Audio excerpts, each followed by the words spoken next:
Daily 1 hour walk பண்ணுறேன். And 20 minutes stretching.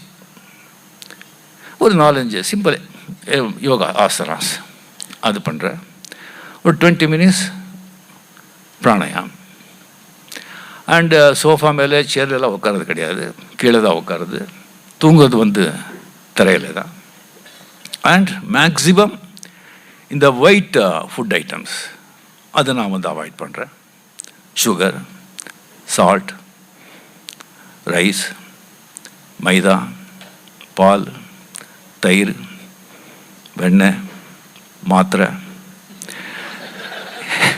இதெல்லாம் நான் அவாய்ட் பண்ணுறேன். அண்ட் குரு மந்திரம், இந்த குரு மந்திரம் எப்பவும் ஜபிச்சுக்கிட்டு இருப்பேன். ஏதாவது எண்ணங்கள் வந்தால் அந்த குரு மந்திரம் அதை ஆட் பண்ணிடுறேன். அந்த எண்ணங்கள் சேர பண்டல் ஆஃப் எண்ணங்கள் தான், bundle of thoughts, that is மனசு. அதான் மனசு. ஸோ எண்ணங்கள் நல்லா இருந்தால் தான் மனசு நல்லா இருக்கும், மனசு நல்லா இருந்தால் தான் வாழ்க்கை நல்லா இருக்கும்.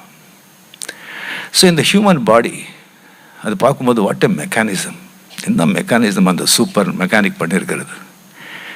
என்ன ஒன்றும் கிடையாது, ரொம்ப சிம்பிள். ஜஸ்ட் இந்த கை லப்டப்னு சொல்லி ஒரு 2 hours கண்டினியூஸாக பண்ணுங்க. அவ்வளோதான். 2 நாளைக்கு ஒன்றும் பண்ண முடியாது, எடுக்க முடியாது.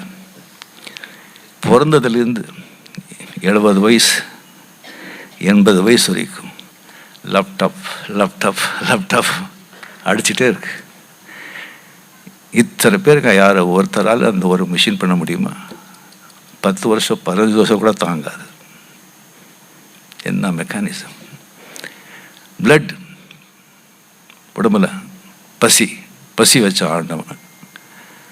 அந்த பசிக்கு ருசியான சாப்பாடு வச்சான், அப்போ தான் சாப்பிடுவா அப்படின்னு சொல்லி அதை அந்த நியூட்ரிஷன் பிளட்டெல்லாம் மாற்றி அதனால அதுக்கு அதுக்கு வேறு தேவையான இன்க்ரீடியன்ஸ் எல்லாம் ப்ரோட்டான்ஸ், எலக்ட்ரான் எல்லாமே கம்ப்ளீட்டாக அதில் சேர்த்தான். இத்தனை சயின்டிஸ்ட், இத்தனை ரிசர்ச் சென்டர்ஸ் இவ்வளோ பெருசாக போகிறாங்க. ஒரு ட்ராப்பு பிளட் நம்மளால் பண்ண முடியுமா? பண்ண முடியாது. இதெல்லாம் தெரிஞ்சிருந்தும் சில பேர் கடவுள் இல்லைன்னு சொல்கிறாங்க. அதை பார்த்தா சிரிக்கிறதா அழகிறதா தெரியாது. ஸோ அந்த மாதிரி ஒரு சூப்பர் மெக்கானிக் அவருடைய டாக்டர்ஸ் எல்லாம் அவருடைய ரெப்ரசன்டேட்டிவ்ஸ், ஜூனியர் சூப்பர் மெக்கானிக்ஸ் எல்லாம் கடவுள் மாதிரி ரியலி